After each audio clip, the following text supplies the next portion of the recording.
Que a graça do Divino Mestre esteja nos corações de todos os ouvintes. Quem fala com vocês é o Pastor Fábio, pastor da Igreja Evangélica Chamas Vivas sobre o Altar. E neste exato momento, nós vamos dar sequência ao estudo de ontem. Nós estamos estudando teologia e nós paramos na página 266, aonde diz assim: e tenha conseguido demonstrar ao imperador quantos livros dos cristãos já estavam danificados e usados, porque o imperador encomendou 50 cópias para as igrejas de Constantinopla. Provavelmente esta tenha sido a primeira vez que o Antigo e o Novo Testamento foram apresentados em um único volume, agora denominado Bíblia. Agora eu quero falar um pouco sobre história das traduções. A Bíblia, o livro mais lido do mundo, traduzido e distribuído do mundo, desde as suas origens, foi considerada sagrada e de grande importância, e como tal deveria ser conhecida e compreendida por toda a humanidade. A necessidade de difundir seus ensinamentos através dos tempos e entre os mais variados povos resultou em inúmeras traduções para os mais variados idiomas, dialetos. Hoje é provável encontrar a Bíblia completa em porções em mais de 2.000 línguas diferentes. Mas você sabia que a primeira tradução bíblica, estima-se que a primeira tradução foi elaborada em 200 a 300 anos antes de Cristo? Como os judeus viviam no Egito, não compreendiam a língua hebraica, o Antigo Testamento foi traduzido para o grego. Porém, não era apenas os judeus que viviam no estrangeiro que tinham dificuldade de ler o original em hebraico. Com o cativeiro da Babilônia, os judeus da Palestina também já não falavam mais o hebraico, denominada Septuaginta, ou tradução dos 70. Quando falamos em Septuaginta, estamos falando da tradução dos 70. Esta primeira tradução foi realizada por 70 sábios e contém 7 livros que não fazem parte da coleção hebraica, porque não estava incluído quando o canon ou lista oficial do Antigo Testamento foi estabelecido por exegeta israelita no final do século I depois de Cristo. A igreja primitiva geralmente incluía tais livros em suas bíblias. Elas são chamadas de apócrifas ou deuterocanônicos, e encontra-se presente nas Bíblias de algumas igrejas. Esta tradução do Antigo Testamento foi utilizada em sinagogas de todas as regiões do Mediterrâneo e representou um instrumento fundamental nos esforços empreendidos pelos primeiros discípulos de Jesus na propagação do ensinamento de Deus. Agora, as primeiras escrituras impressas foi na Alemanha. Na Alemanha, em meados do século XV, um ourive chamado Johannes Gutenberg desenvolveu a arte de fundir tipo metálico móveis, o primeiro livro de grande porte produzido por sua prensa, né? Foi a Bíblia em latim, cópia impressa, decorada à mão, passaram a competir com os mais belos manuscritos. Então eu pergunto para a irmã Fernanda. Irmã Fernanda, as primeiras escrituras impressas foi impressas aonde? Em qual país? Eu acabei de falar aqui. As primeiras escrituras impressas foi impressas em qual país? E qual foi o nome do homem que imprimiu os primeiros livros de grandes porte produzido? Vou repetir mais uma vez, que foi Johannes Gutenberg.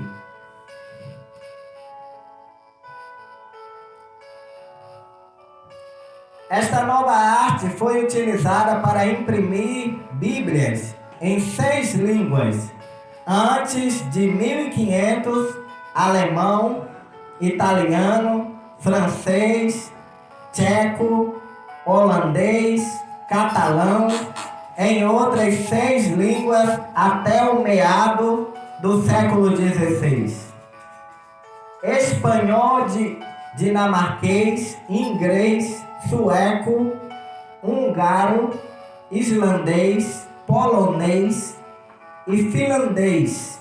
Finalmente, as escrituras realmente podiam ser lidas na língua deste povo, mas essas traduções ainda estavam vinculadas ao texto em latim.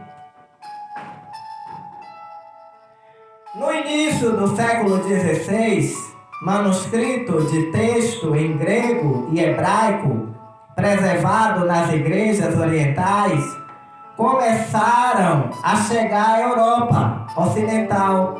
Havia pessoas eruditas que podiam auxiliar os sacerdotes ocidentais a ler e apreciar tais manuscritos. Uma pessoa de grande destaque durante este novo período de estudo e aprendizado foi o Erasmo de Roterdã. Ele passou alguns anos atuando como professor na Universidade de Cambridge, Inglaterra, e foi publicada com seu próprio paralelo da tradução em latim. Assim, pela primeira vez, estudiosos da Europa Ocidental puderam ter acesso ao Novo Testamento na língua original. Embora, infelizmente, os manuscritos fornecidos a Erasmo fossem de origem relativamente recente, portanto, não podia e não era completamente confiável. Agora nós vamos para as descobertas arqueológicas. As descobertas arqueológicas, várias foram as descobertas arqueológicas que proporcionaram o melhor entendimento das escrituras sagradas. Os manuscritos mais antigos que existem de trecho do Antigo Testamento datam de 850 depois de Cristo. Existem, porém, partes menores bem mais antigas, como o papiro nasce do 2º século da era cristã, Mas, sem dúvida, a maior descoberta ocorreu em 1947, quando um pastor beduíno que buscava uma cabra perdida de seu rebanho encontrou por acaso os manuscritos do Mar Morto na região de Jericó. Durante 9 anos, vários documentos foram encontrados nas cavernas de Qumran, no Mar Morto, constituindo-se no mais antigo fragmento da Bíblia hebraica que se tem notícia. Escondido ali pela tribo judaica dos essênios, no século I, nos 800 pergaminhos escritos em 250 a.C., a 100 depois de Cristo, aparece comentário teológicos e descrições da vida religiosa deste povo, revelando aspectos até então considerados exclusivos do cristianismo. Estes documentos tiveram grandes impacto na visão da Bíblia, pois fornece espantosa confirmação da fidelidade dos textos maçoréticos aos originais. O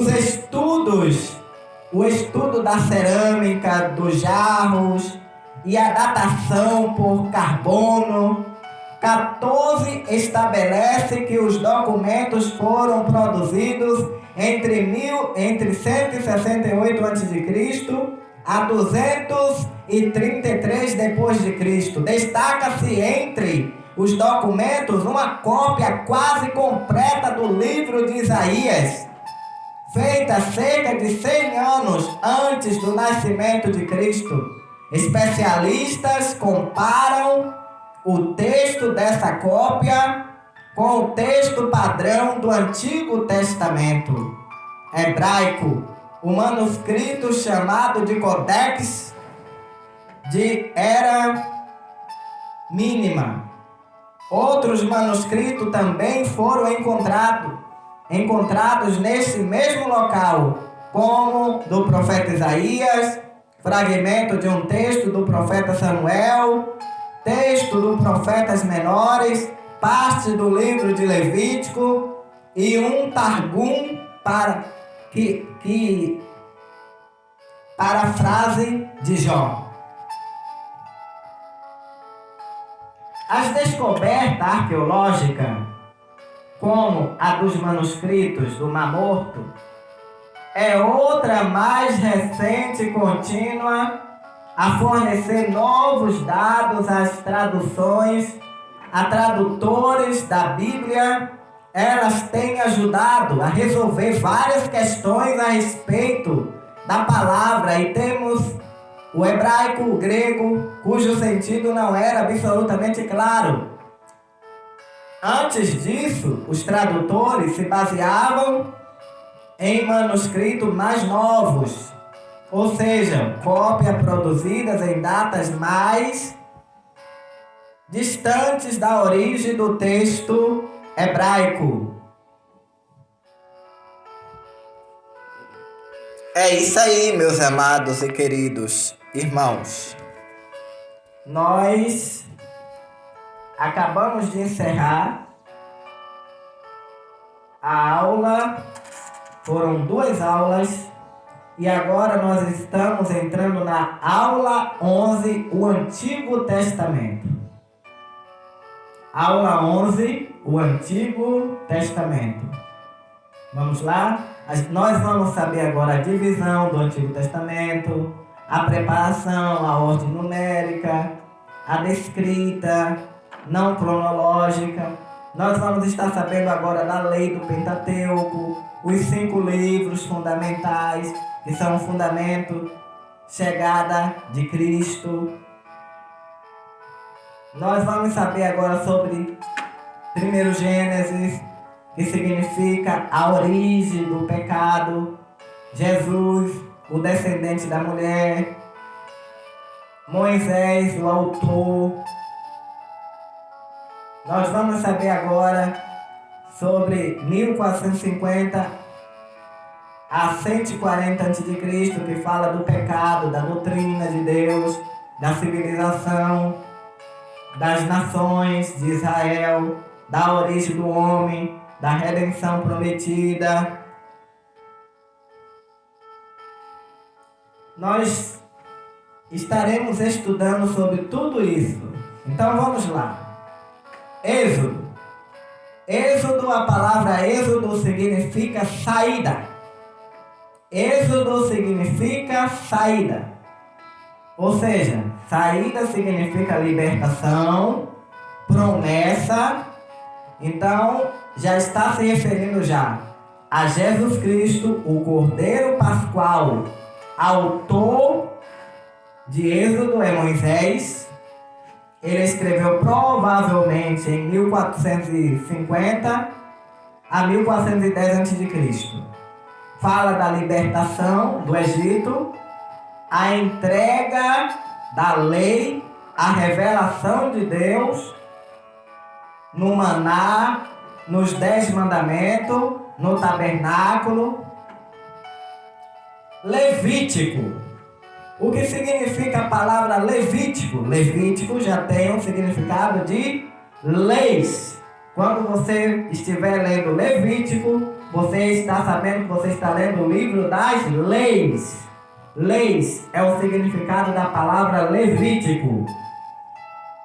E Levítico fala da exigência para a comunhão e o tema de Jesus. O sacrifício expiatório. O autor também é Moisés, em 1450 a 1410 a.C. Fala sobre a santidade de Deus, revela o pecado e a provisão de acesso a Deus. Agora, o livro de Números. Números significa no deserto. Número significa no deserto. Quando você estiver lendo o livro de Números, você já vai saber o significado que significa no deserto. Então vamos lá. O livro de Números fala da promessa. O tema é Jesus, a rocha ferida. O autor do livro de Números é Moisés. Fala da peregrinação do povo numa terra prometida, lembrando a seriedade do pecado. Deuteronômio. Qual o significado da palavra Deuteronômio? Significa lei também. Fala do governo de Deus. E o tema é Jesus, o profeta. O autor é Moisés, em 1410 a.C. Fala da constituição, da teocracia de Israel, aborda sobre a bênção e maldições, os 10 mandamentos e os falsos profetas. Então, número significa é a pessoa que está no deserto, é estar no deserto.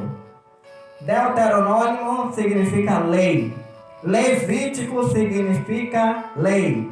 Gênesis significa o livro das origens, ou seja, o livro do início de tudo.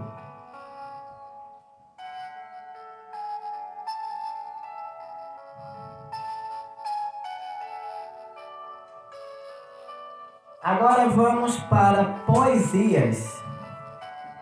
5 livros anelo pela chegada de Cristo. Jó significa perseguido. Se alguém te perguntar o que significa o nome Jó, significa perseguido, porque o homem que foi perseguido, viu? Fala da soberania, necessidade. O tema é Jesus, o Redentor vivo, autor e data incertos. Nós não sabemos quem é o autor do livro de Jó. Talvez em 1500 antes de Cristo fala do motivo do sofrimento do justo, declarando a soberania e o propósito divino. Salmos significa louvor. Quando você estiver lendo Salmo, você pode saber que você está louvando. Salmo significa louvor. O tema é Jesus, o socorro e alegria. Vários autores. 70 de Davi, 73 de Davi, 2 de Salomão. Olha, os salmos, Davi tem 73 salmos. Para você ficar bem entendido no assunto quando você estiver lendo salmos. Porque às vezes nós achamos que todos os salmos são de Davi. Não. 73 salmos são de Davi. 2 salmos foram escritos por Salomão. 12 salmos foram escritos pelos filhos de Coré. 12 salmos foram escritos pelos filhos de Asaf. E um foi escrito por Emã. E um por Etã. E um de Moisés. Durante o tempo de Davi e Salomão, 10 séculos antes de Cristo. Provérbios. Provérbios significa comparações. Fala de ensinamentos humanos. O tema é Jesus, a sabedoria divina. Autores, Salomão e outros. Argum escreveu 30. Lamuel escreveu 31. Fala de ensinos específicos de relacionamentos humanos. Eclesiastes significa pregador. Fala para a assembleia. O tema é Jesus, alvo verdadeiro. Autor é Salomão. Em 935 a.C., fala da rotina da vida, da compreensão que ela é dom divino e de que devemos viver obedecendo a Deus. Cantares significa canção, fala de Jesus, nosso amado. Autor é Salomão, em 965 a.C., fala e reflete o romance entre Salomão e a Sunamita, num diálogo sobre o rei que ganha seu coração, o qual Jesus é a sua igreja.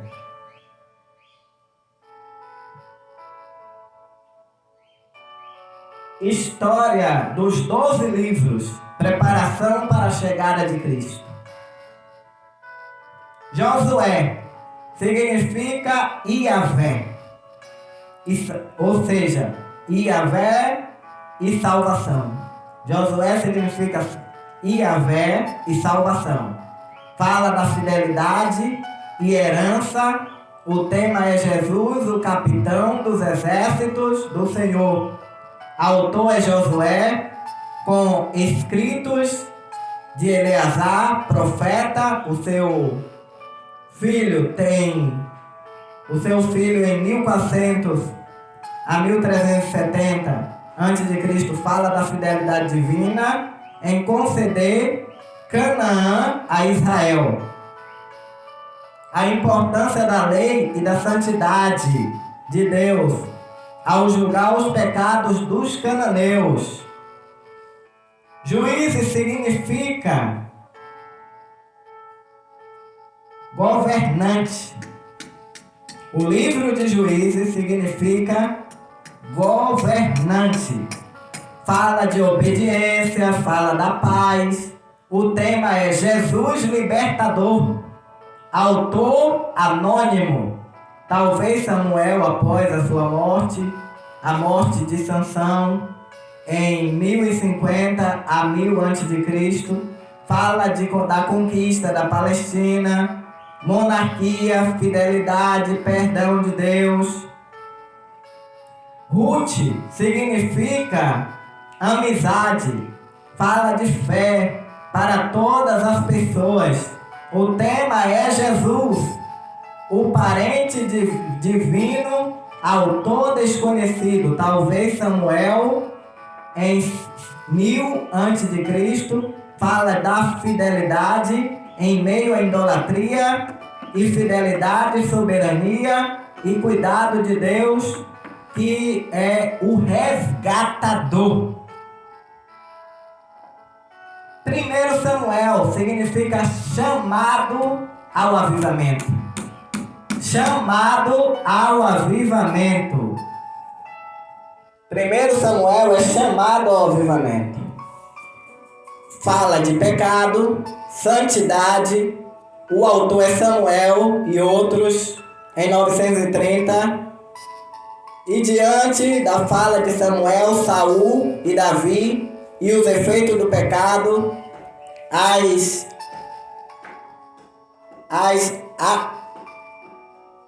atividade no povo e líderes. 2 Samuel tematiza a ascensão, a queda. Na Bíblia hebraica, a segunda parte de 1 Samuel fala da morte de Saul e a aliança com Davi.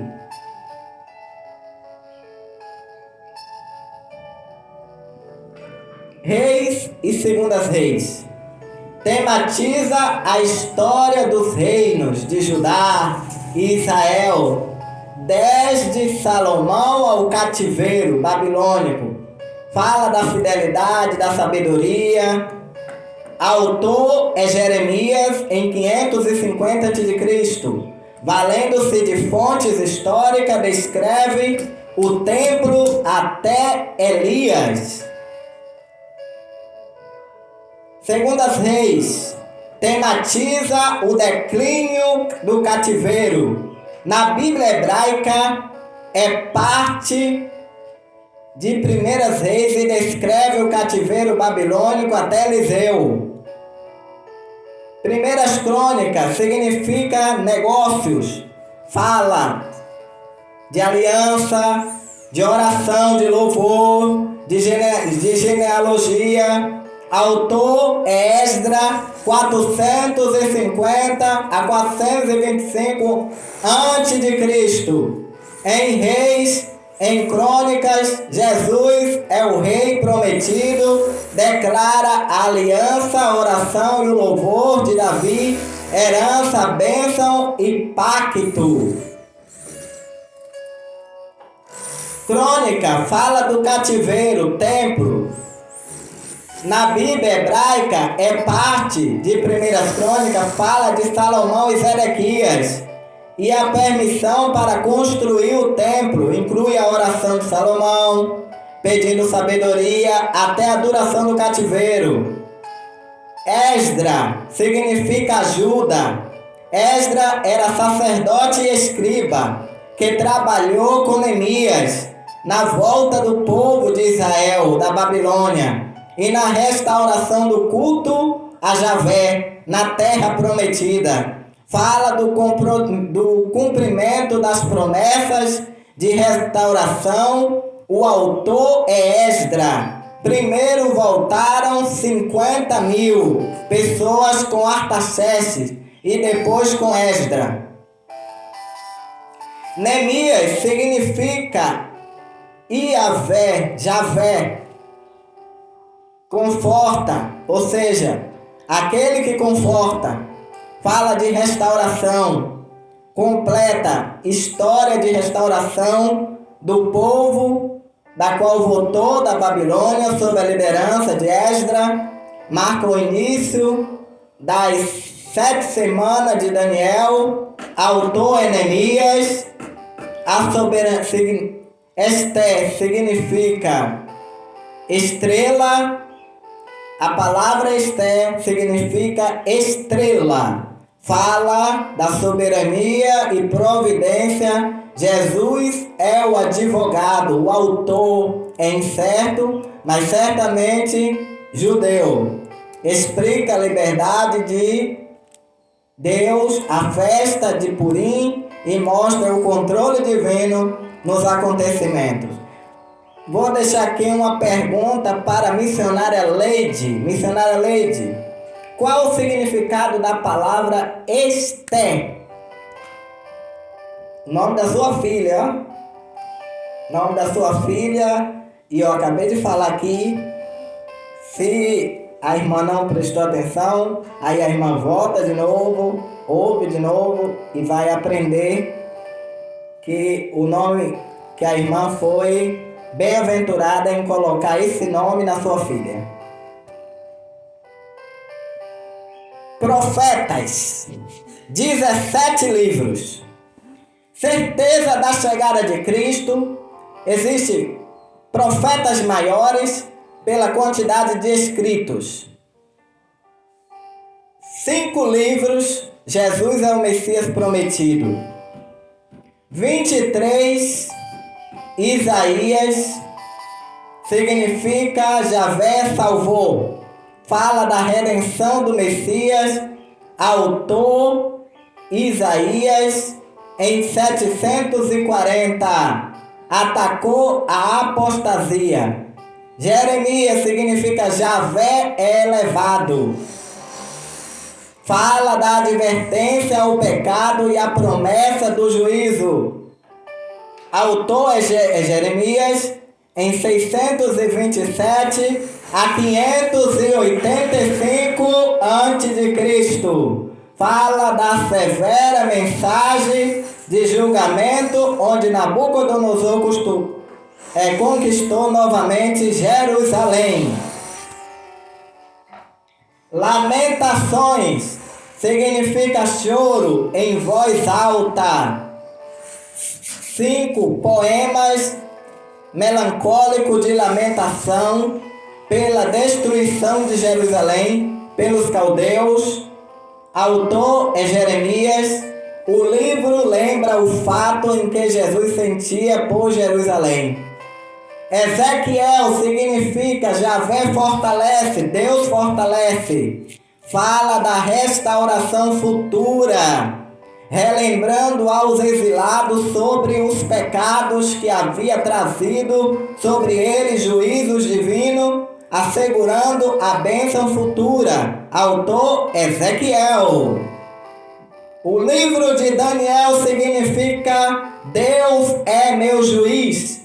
Fala de Deus, o juiz futuro, além de futuro império, gentil, anticristo e doutrina dos anjos, ressurreição, narrativa dos jovens e da cova dos leões. Autor é Daniel. Profetas menores, mesma importância profética, 12 livros. Jesus é o Messias prometido. Oséias significa salvação, fala de amor à infidelidade. Autor é Oséias, fala do amor leal de Deus e da contínua infidelidade de Israel, e retrata a vida do profeta, os pecados do povo, o juízo certo e o amor divino. Joel significa Deus é Deus. Autor é Joel, fala da intervenção de Deus na história antiga de Israel, das nações pagãs, do dia do Senhor, e envolve a grande tribulação e a segunda vinda de Jesus, parúzia, e o milênio. Arrependimento atacando os males sociais do culto pagão. Lançou apelo para escapar do juízo divino, mesmo tendo Israel posição privilegiada. Autor é Amós, em 755 a.C.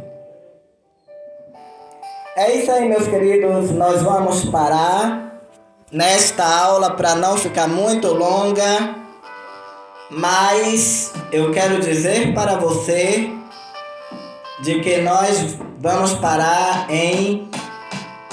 nos profetas menores, número 31, Obadias, página 292.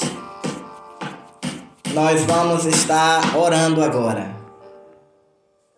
Maravilhoso e eterno Deus, diante da tua digníssima presença, eu quero me colocar agora, Senhor, para orar por todos os alunos que ouvem e assistem pelo YouTube, também pelo WhatsApp, pelo Facebook e por várias áreas da internet, na qual tem assistido, tem estudado junto comigo as aulas e os estudos teológicos. Meu Deus, que o Senhor esteja abrindo a mente e o coração desta mulher, deste homem, para que possa aprender e assimilar todos os conhecimentos passados. Em o nome de Jesus Cristo, meu Pai, eu abençoo a vida, eu abençoo a mente desta pessoa, para que possa compreender e aprender dia após dia, em nome de Jesus. Eu te abençoo em nome do Pai, do Filho e do Espírito Santo. É isso aí, se você continua gostando da aula teológica, você compartilha pelo WhatsApp, você entra aí no YouTube e pesquisa assim, Igreja Evangélica Chamas Vivas sobre o Altar. Você vai pesquisar e você vai entrar no meu canal, você vai se inscrever e você vai dar um like. E você também pode deixar o seu comentário falando sobre o assunto, compartilhando conhecimento. Você pode ficar à vontade. Você também pode estar me seguindo aí no Instagram. O meu Instagram é Fábio Silva 11. Pastor Fábio Silva 11. Você bota lá, Pastor Fábio Silva 11. Aí você vai me achar, só é você seguir que eu sigo você de volta. Eu quero falar com vocês, meus amados e queridos ouvintes da Palavra de Deus, de que nós estamos construindo a nossa sede da nossa igreja em Itapevi, Jardim Ruth. É um lugar humilde, é a primeira igreja que está sendo construída lá, a igreja evangélica. A católica também está sendo construída lá, mas é mais afastado. Mas a evangélica é a primeira. E nós já fizemos uma boa parte já, mas ainda falta muito a fazer. Estamos precisando de ajuda, de recursos financeiros. E estamos precisando da sua ajuda. Se você deseja ser um semeador, para semear, para abençoar a obra de Deus, então eu conto com você, conto com a sua ajuda para poder estar lançando a sua semente. Só é você colocar aí no comentário, seja no WhatsApp, dizer assim, pastor, coloque o número da sua conta. Eu coloco o número da conta, você deposita. No YouTube também, ou em qualquer outra área da internet onde eu possa ter acesso, você pode pedir e eu estarei passando para você. E em breve eu vou estar gravando o vídeo e você vai ver tudinho, todo o trabalho, como está sendo feito lá, tá bom? Um grande abraço. Que a graça do Senhor Jesus Cristo e o grande amor de Deus e as consolações do Espírito Santo esteja nos corações de todos os ouvintes. E vocês dizem amém, graças a Deus. Paz e luz a todos vocês.